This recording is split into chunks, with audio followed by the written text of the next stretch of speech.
Now, I shall begin to blend a spiritual horror tone into the story.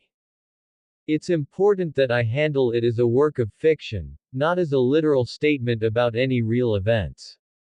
I'm going to portray the Word of God as a symbol of truth and illumination that cuts through deception, much like light dissolves darkness and fog. Here's the next chapter written in that spirit, keeping the atmosphere eerie and cinematic, and beginning the turn toward hope. Chapter 11, The Light Between the Walls. After the broadcast night, people began to notice small changes in the city. Shadows no longer kept still, street signs rearranged themselves when no one looked, and mirrors flickered with places that weren't there. But a few citizens could see something else, faint streaks of light breaking through the cracks, like sunlight leaking into a cave. Nina Torres, still haunted by the memory of the endless train, followed one of those cracks along the subway wall until it opened into a forgotten service corridor. The air smelled clean, untouched, and the hum that filled the rest of the tunnel stopped at its threshold. She lifted her phone, the screen dim and static scarred, and saw a line of words glowing faintly across it, words that weren't in any program she'd opened. In the beginning was the word, and the word was light.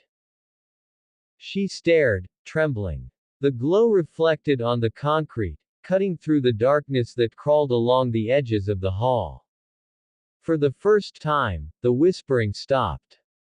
Elsewhere, Detective Raines's badge, warped and melted when it was found, began to hum in evidence storage.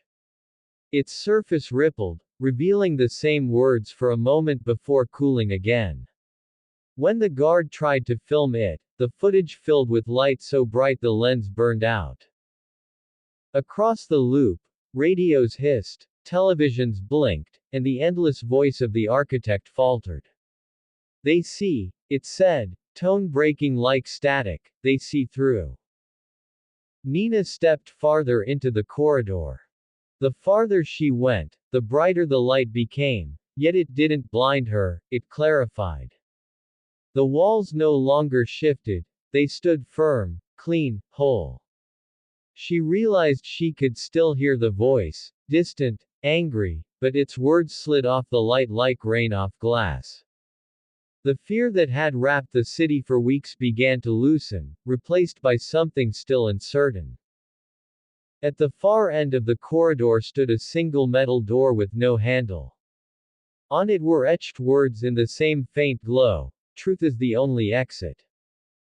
When she touched the surface, warmth spread through her hand, and the darkness behind her screamed, 1,000 layered echoes clawing for her name. But the light held, quiet and patient, and the door began to open. For a heartbeat she saw the city beyond, washed in dawn light, buildings whole again, the loop silent. Then the vision vanished, replaced by the cold tunnel once more. The message on her phone faded, leaving one last phrase behind: follow the word.